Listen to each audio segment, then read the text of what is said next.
Alors bonjour à tous, bienvenue sur Plastic Dream. Alors on se voit aujourd'hui pour une revue de boîte, le Merkava MK1 hybride. Alors hybride, c'était une version améliorée du MK1 juste avant d'arriver au MK2.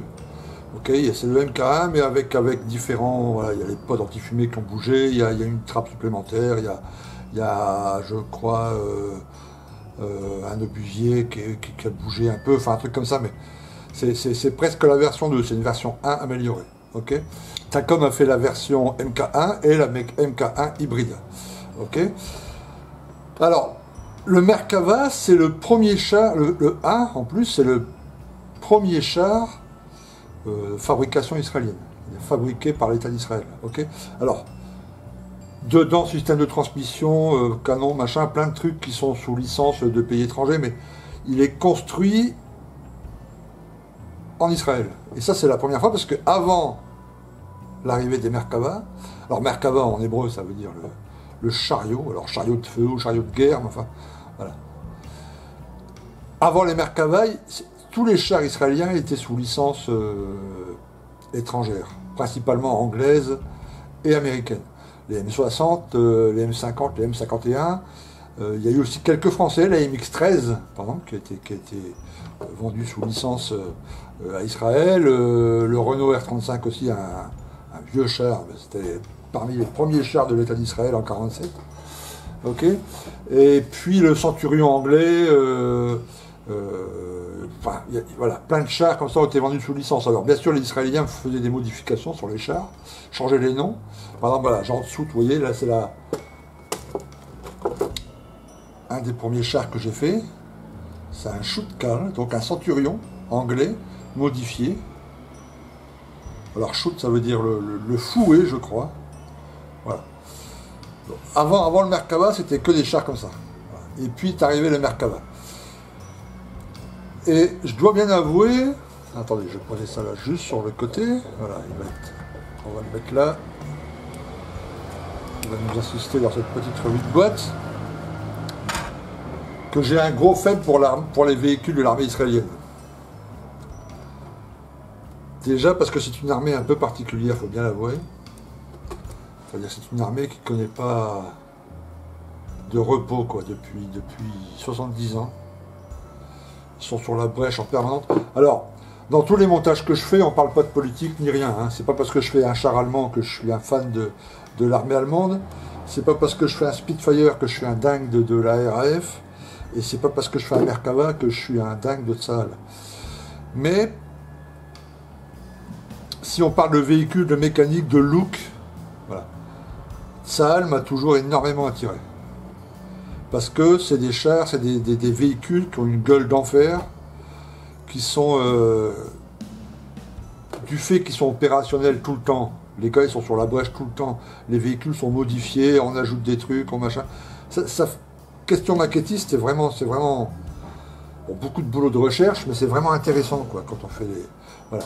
Et voilà, je trouve que c'est des véhicules qui sont vraiment géniaux. Alors j'avais eu entre les mains un Merkava 1 de chez Tamiya au 1.35, il y a longtemps. Et puis j'avais été voir les gars d'un forum qui s'appelle Tsahal Miniature. Et les gars m'avaient dit, mais voilà, le Merkava 1 Tamiya, il n'est pas aux normes, il n'est pas bon, il manque ci, il manque là, patati patata. Donc finalement je ne l'avais pas fait, j'avais bougé sur ce Centurion, enfin sur le Shoot-Cal. Ok, bon là, le Takom, il paraît qu'il est bien comme il faut, donc voilà, je le suis offert, j'ai trouvé ça chez Fifi, c'est une cinquantaine d'euros, je crois, ouais, une cinquantaine d'euros. Ok, il a plutôt une bonne réputation pour l'instant, il y a pas mal de quelques gars qui l'ont monté sur internet, il a plutôt une très très bonne réputation. Donc écoutez, bon, on va regarder la notice, on va regarder un peu l'intérieur de la boîte. Ok, donc déjà, il faut bien avouer qu'il a une gueule géniale, moi je trouve qu'il est, voilà. C'est des chars qui sont vraiment, enfin visuellement quoi, ils sont vraiment super. Ok. Alors la notice, bon, on retrouve la notice Takom comme celle qu'on vient de finir, là, le Shift 10, MK10. Voilà, c'est le même style de notice. Alors déjà, voilà, une vue des grappes. Alors les peintures sont ici, IDF Green. Ouais, alors je vais certainement commander les peintures à carré color pour ça. Hein. Comme ça en même temps on fera un test.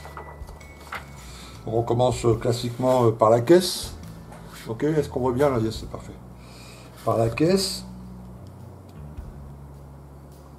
Donc j'ai remarqué sur la caisse, je la prends déjà là. Il y a déjà plein de petites pièces qui sont déjà moulées quoi dans le truc, ça c'est pas mal. Et le moulage, encore une fois, chez Takom, hein, top. Hein. Ils arrivent à mouler des trucs maintenant, c'est assez dingue quoi. Il n'y avait pas ça il y a une quinzaine d'années. Hein. Ok, alors ouais, il y a un truc aussi qui est pas mal, c'est pour monter les chenilles. Il y a ces deux petites pièces là, tu vois. Et ça c'est pas mal, ça permet, si tu veux, ces deux pièces qui à la fin, quand ta maquette est finie, tu la fous à la poubelle. Hein, tu vois. Mais c'est uniquement pour monter les maillons. Tu vois. C'est-à-dire que tu montes tes maillons là-dessus, ça sert de gabarit en quelque sorte. Ok. Après on peut l'enlever et on le pose sur le char et c'est à la forme parfaite. Tu vois. Donc ça, avoir eu cette idée, c'est génial. Les trous là, pareil, c'est pour voir si les... Tu vois ces pièces ici là, voilà, qui vont être ici dans les trous. Voilà, hop, ils doivent passer par ces petits trous là pour être bien alignés. Tu vois. Et je trouve ça parfait. Je trouve ça vraiment l'idée géniale. Tu vois, par rapport à d'autres marques de modèles que j'ai vu monter sur voilà, où les gars placent comme ça au pif, pas au pif, mais ils essaient de faire au mieux. Mais après, quand ils mettent les roues, ils mettent les galets et ils mettent la chenille, il faut les modifier un peu. Les roues sont pas extrêmement droites. Alors que là, avec ce système-là, là, Takom a eu vraiment une idée géniale. Ok, donc après, bah voilà, tu vois, regarde, c'est ici. Donc ça, c'est vraiment top, ça, d'avoir placé ça. Et en plus, les galets sont... Alors, je vais vous les montrer, les chenilles, pardon. Voilà la grappe des chenilles. Vous voyez, il y a deux grandes parties, là. Donc ça, c'est la partie du dessus, ça, c'est la partie du dessous, qui sont déjà assemblées, quoi. Enfin, tu vois, c'est une seule pièce. Et en fait, tu ne construis, tu n'assembles que l'arrondi, si tu veux, à l'avant et à l'arrière. Donc ça, c'est plutôt pas mal non plus. On va déjà gagner du temps, hein. J'ai passé 3 jours à faire les chenilles en métal friule, là. Là, avec ça, on va gagner quand même un peu de temps. Ok, alors les roues qui sont sur plusieurs pièces, ça c'est pas mal parce que la partie caoutchouc, on peut pouvoir la prendre à part et puis la poser après. Ok. Alors toujours le travail sur le bas de la caisse.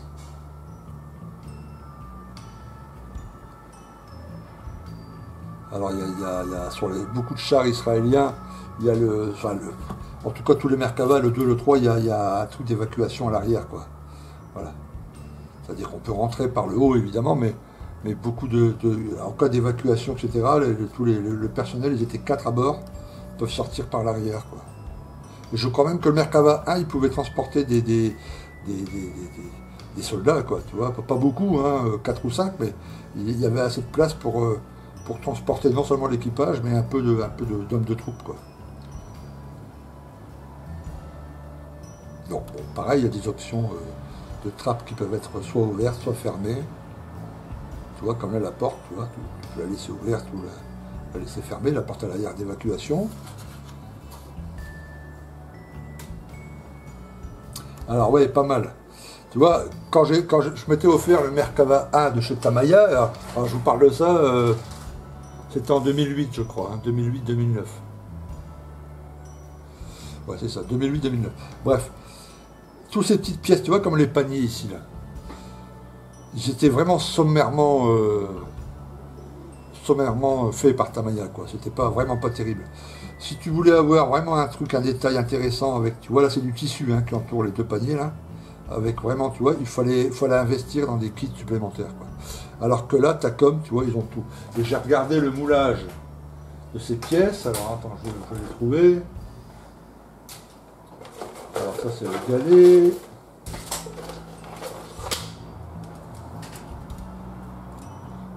Attends. Voilà. Tu vois le moulage des pièces, là? Il y a tout le tissu qui est reproduit au-dessus, sur les côtés. Voilà. Et ça, c'est pas mal, parce que, tu vois, là, ici, tu vois. Et parce que sur le kit Tamiya, il fallait commander un kit à part en résine. y compris toutes les petites... Enfin, il y a tu vois, la pièce, alors attends, c'est quelle pièce c'est là? Ouais, ça, c'est en photo découpe. Tu vois? C'est fourni. Tu vois, derrière le panier, là, c'est ces pièces en photo découpe ici, tu vois? Et ben ça, il fallait commander ça à part quand on avait le kit Tamiya. Là, tout est fourni. Alors, pas mal non plus pour les jupes. Les jupes sont en plusieurs parties. Hein, sur le Tamiya, c'était aussi la jupe entière, tu vois. Voilà, ça permet de plus de possibilités, quoi. C'est quand même pas mal. Alors, la tourelle qui est ici, qui est déjà sacrément moulée. Hein. Enfin, je veux dire, il y a plein de petites pièces qui sont déjà... Tu vois, ça c'est pas mal. Hein. Donc là aussi, j'imagine qu'il laisse la possibilité de trappe ouverte, trappe fermée, pardon.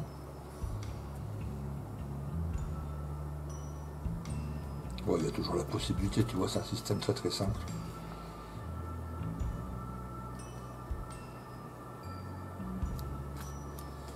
Donc si tu veux laisser ouvert le haillon, là, tu vois, ou celui-ci, il suffit de couper la pièce, là, tu vois, de la monter différemment, de mettre la pièce au... Voilà, là, si tu veux mettre un pilote dedans ou une figurine, c'est possible. Hein. Voilà, c'est l'ajout des lances fumigènes.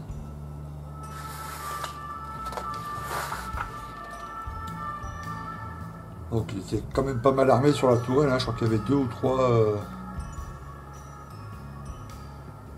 En tout cas sur la photo, elle est où la photo? Elle est là. Sur la photo, il y en a 3. Alors est-ce qu'il y en aura 3 sur le... J'imagine que oui.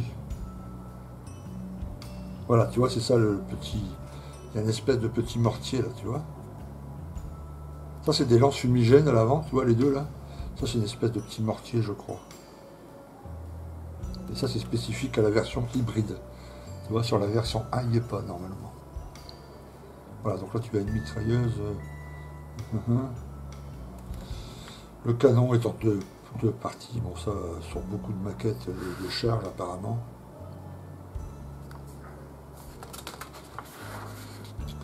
Ouais, tu vois, on rajoute deux mitrailleuses ici. Alors, un truc aussi sur la version Tamiya, vous savez, les petites chaînettes à l'arrière sur la tourelle. Et bien, sur la version Tamiya, c'était la catastrophe, quoi.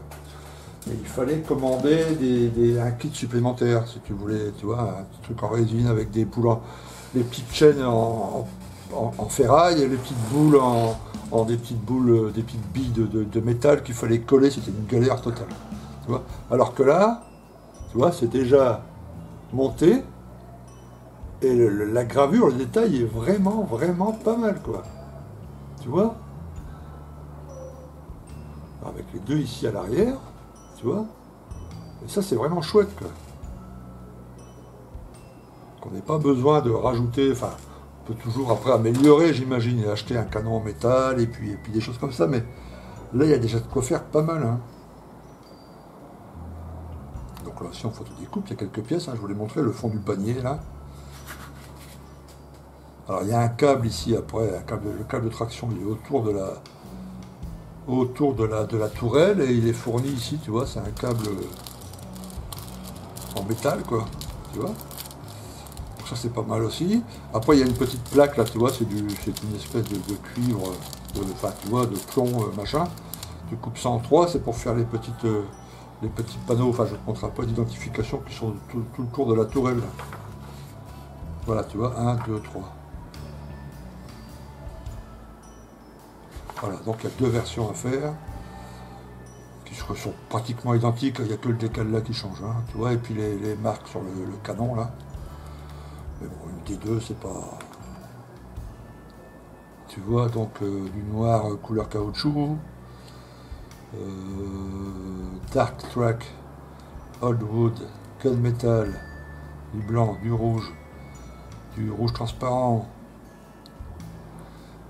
Crystal Gloss, Crystal Smoke, Silver, Light Sun Grey, IDF Green. Ouais, alors c'est un débat éternel hein, sur la couleur des chars, certains voilà. Est-ce qu'ils sont verts et puis avec le sable ils deviennent gris comme ça, certains disent qu'ils sont gris, la peinture est déjà grise. C'est un débat éternel et sans fin. Mais je crois que les couleurs actuelles, notamment j'ai regardé la Acareal couleur, ils ont la couleur Ils ont une couleur qui est pas mal, hein, qui est exactement celle-ci, enfin celle de visu, quoi, tu vois. Ok, donc bon, les grappes, je vous les ai déjà montré aux 3/4. Voilà le tablier, qui lui aussi moulait pas mal. Hein. Les gravures sont vraiment chouettes. Hein. Franchement, Takom, ils assurent comme des bêtes. Hein. Et là, les galets qui sont en plusieurs pièces. Voilà, pas de flash. Des grosses attaches, comme sur le Shift 10. Mais bon. Après tout, pourquoi pas. Faut juste faire attention en dégrappant, quoi. Voilà. Donc là, j'ai chopé le coup maintenant, je tiens toujours les pièces. Bon, c'est vrai, Didier Felous, tu m'as filé le lien là pour commander une pince spéciale, super machin, où la pièce saute pas. Parce que d'après ce que j'ai compris, il y a un bord qui est très coupant et un bord qui ne l'est pas, donc ça évite à la pièce d'avoir un mouvement et de sauter. Mais 45 balles, frais de port compris, quoi, pour une pince. Alors que je viens d'acheter celle, la Tamaya, là. Enfin, celle-ci, là, tu vois, 25 balles déjà, ça me semble fou pour une pince. Donc remettre 45 balles le prix d'un kit pour une pince, pour l'instant, je préfère tenir. Et puis voilà, quand celle-ci sera usée, je passerai sûrement à la pince que tu m'as conseillé. Mais pour l'instant, voilà, donc vous voyez, il y a quand même pas mal de grappes. Hein, je vous les mets tous, là, vous regardez le petit tas que ça fait. Voilà les jupes. Donc ça c'est pas mal les jupes en plusieurs pièces. Voilà le canon ici en deux parties.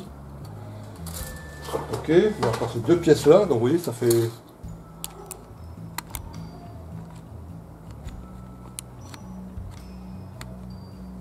Donc voilà, hein, ça fait pas mal à assembler, à découper et à poncer et tout ça.